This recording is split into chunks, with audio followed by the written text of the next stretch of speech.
doing to get states and airports to get up, stand up, be counted, and actively promote their airports as assets to the community in terms of promoting commerce and being transportation, vital transportation nodes. Thank you very much, Fred.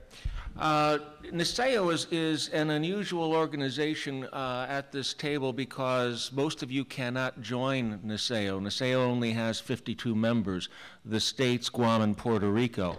Every state has an agency that serves the public interest in aviation in that state, whether it's in general aviation, business aviation specifically, military aviation, or commercial aviation.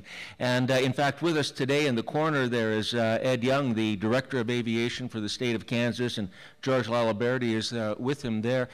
Those are two of my bosses. The states are very interested, they are committed to promoting and protecting aviation in any way they can.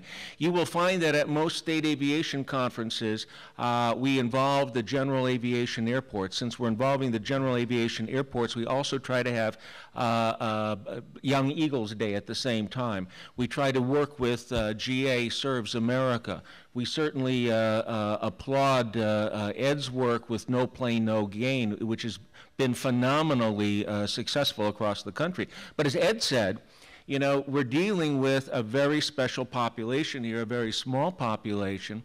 And one of the things from the NASO point of view, if there's one thing I can get you to go away with this afternoon, it's a website called aviationacrossamerica.org. aviationacrossamerica.org, all one word, all lowercase. A number of us at this table started the Alliance for Aviation Across America a few years ago when we were getting really lousy publicity, when we were being beaten up by Congress, when we were being beaten up by the White House, when USA Today decided little airports don't need to be funded by federal dollars. So we thought a grassroots organization would be appropriate, and we helped start one, and today they have about 5,500 members across the country.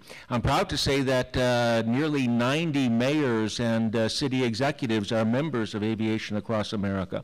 And so when we need help, when we need someone to write a letter to USA Today, say, boy, are you wrong, we can go to those folks and help get them to help us tell our story. Everyone knows that Wichita is the aviation capital of the world, and in fact the mayor of Wichita is a member of Aviation Across America and a good spokesperson.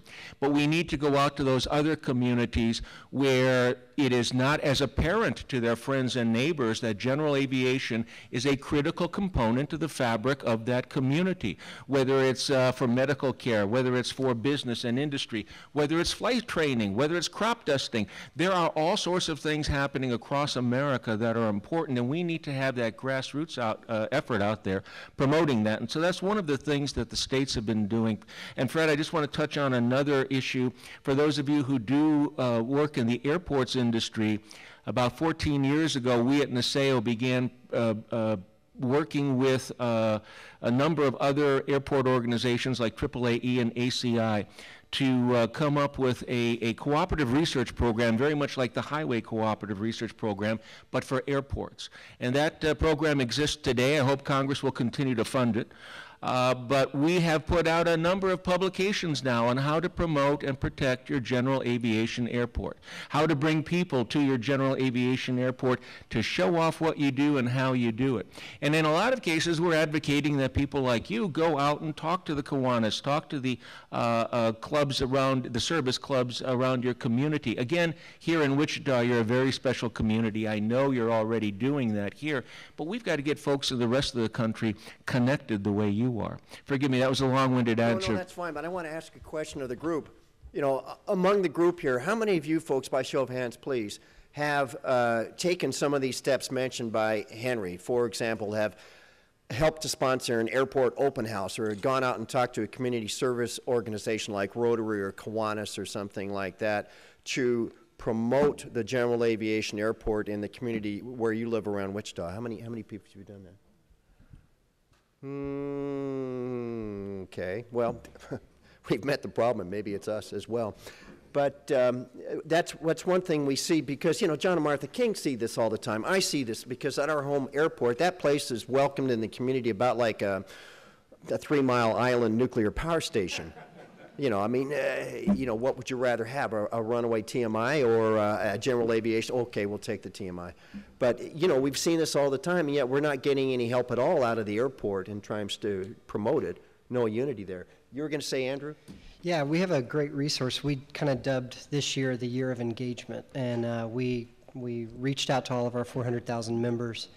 And if you want, I'll do a shameless plug like Jack, but aopa.org/engage, and there's a menu of ways that's kind of in 4 categories of ways you can get engaged as an individual. And one of those areas is doing your airport. One that EAA says a lot is take someone flying.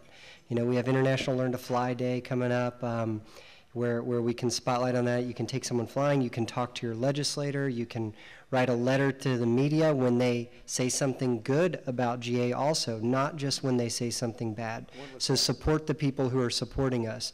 So take a look at that. There's a great menu of items that you can do as an individual. We also did an engagement challenge at all the big shows, and the outpouring of support was great from our membership. Fred, let me just add, Andrew's absolutely right about that. You know, beyond your aviation life, in your personal life, you may be involved with the Boy Scouts or the Girl Scouts or the Rotary or the Kiwanis, a veterans organization. Take them to the airport. Have a meeting at a local hangar. If you can, go ahead and take some people for rides in an airplane, but get them to the airport. They begin to understand how much of piece of the fabric of their entire community this airport is. When you asked for a show of hands, I noticed Jack Pelton of Cessna raised his hand. He and I have talked about this. Those of you who know Jack personally know general aviation is part of his life, and he's made that part of his community life, not just his life as Cessna, but his life as Jack Pelton, bringing people to the wonder and the magic of aviation. And that's one of the reasons NASO gave Jack our highest award this September here in Wichita, because he reaches out beyond, you know, what we here at the table do. Everybody up here is passionate about aviation. We are not just a bunch of folks who work for associations. We love aviation. We love working with you. We love promoting and protecting aviation. What we have to do is get everybody else out there as active and as engaged as you are here in Wichita. We have some dynamic changes ahead. We have a new Congress coming in. There is a mood of deficit hawks coming about. And these people are looking for any opportunity, every opportunity to try to raise revenues and cut expenditures. One of the things now I think that we may have to revisit are our 2 favorite 4-letter words, user fees. And I wonder if you two, Ed and Pete, would like to talk where we're going with user fees, the new Congress, and also things, for example, the future of bonus depreciation and some other things that help spur our industry on or deter the growth of the industry. As we look this month toward the outbrief from the deficit or the debt reduction commission that's been constituted by the president, there are going to be a lot of recommendations that come out. As the new Congress starts to organize and constitute itself, you're seeing kind of a shift that I haven't seen in Washington in 10 years and working in the city, is that you have several very prominent Republicans that for the first time have attacked defense as one of the areas that we need to significantly cut. And we're still in the middle of a war or 2 wars, depending on how you look at it. That does not bode well for us in aviation as being able to be spared the same type of scrutiny that the Defense Department's going to get in its budget. So that rhetoric coming out of the Republicans is concerning to me, because they were a key constituent in our alliance in the last Congress to be able to go and try to defeat user fees. At the same time, you've got tremendous pressure on the administration to be able to go and find ways to cut. But the problem becomes when you look at user fees, and I couldn't agree more, and Ed laid out our arguments for user fees, but it always baffles me as to why the airlines would ever find it beneficial to go to user fees, because as long as you have a federal workforce, and there isn't, I don't think that there's much of a chance that that's going to change anytime soon, that it would be privatized, you continue to feed the beast with user fees. And the airlines would quickly find that there would be no cost constraints on the FAA. Yeah, let's go modernize. Let's go build all kinds of things, throw a lot of equipment out there, and all we got to do is keep jacking up user fees. Ultimately, it will crush the airlines just as it would crush us in general aviation. We would just be the first ones to feel it. So we will see these arguments come up in the next Congress, and hopefully what we have been able to do in the last couple of years is building common areas and common grounds with the airline community on areas such as the environment and some of the areas in modernizing the air traffic control system. We will be able to leverage that and be together as a community to be able to go and approach how we're going to fund the system right now. Trust fund revenues are down.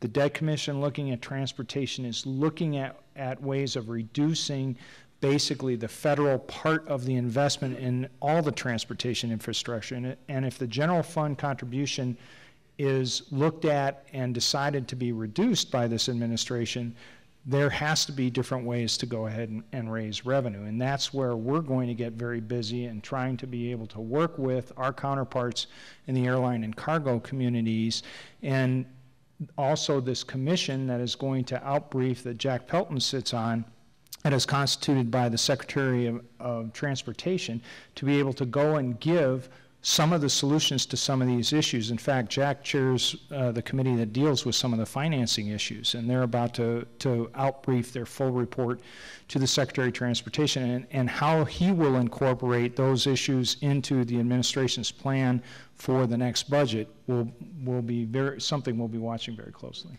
Well, what about next gen? You know, because we take a look at a lot of the projected increases in air traffic, and the FAA has told us that next gen is a solution in terms of accommodating more airplanes in the available sky and doing it more efficiently and yet with greater safety margins. Do we have to, if with the present fact that the trust fund is down, does this now start to roll back, push back to the right some of the next gen improvements that are slated? For example, ADS-B. Is ADS-B still going to happen right on time, or are people going to say, uh-oh, here we go again, we don't have enough money to make it happen, so we're going to have to push that back? Well, the ground infrastructure for automated dependent surveillance broadcasts, ADS-B, will be in place in 2013. We have asked that actually some more of the ground stations be put out there to allow general aviation, particularly out in the western part of the United States, to have more access to areas that you can get into airfields under instrument conditions that you couldn't before. So the ground infrastructure will be complete. We don't see a shift in the mandate of where the airborne infrastructure has to be in place. Mm-hmm. But ADS-B is only one component. The most complicated part is when you get to data communications, and when you start to talk computers on the ground, talking with computers in the air, and how do you go and modify a fleet of existing aircraft that are out there several thousand-fold, and the very expensive cost of breaking into the flight management system to be able to adapt those. Those are going to be really the critical parts. There are certain elements of next gen that just plain old make sense. Right now, we've got an ability to draw very interesting type of approaches that bring you into an airport in a curved flight path with a very short final. Instead of being out there stacked up 20 miles on final, you're able to bring yourself down from altitude in a very nice descent with the power back, saving fuel, and not having to do a stair-step approach coming in. What's the impediment? The impediment is airspace redesign in a lot of places in the country that we need it. Northeast, down in the LA basin, that if we're able to go and streamline environmental impact statement and some of the studies that have to be done to be able to implement that and to try to get over the hurdle of all these lawsuits, we can actually make some pretty impressive gains and then incentivize people to say, okay, I can save a lot of fuel if I go and incorporate these types of very precise approaches, and we can redesign them and make some big strides. How many of you are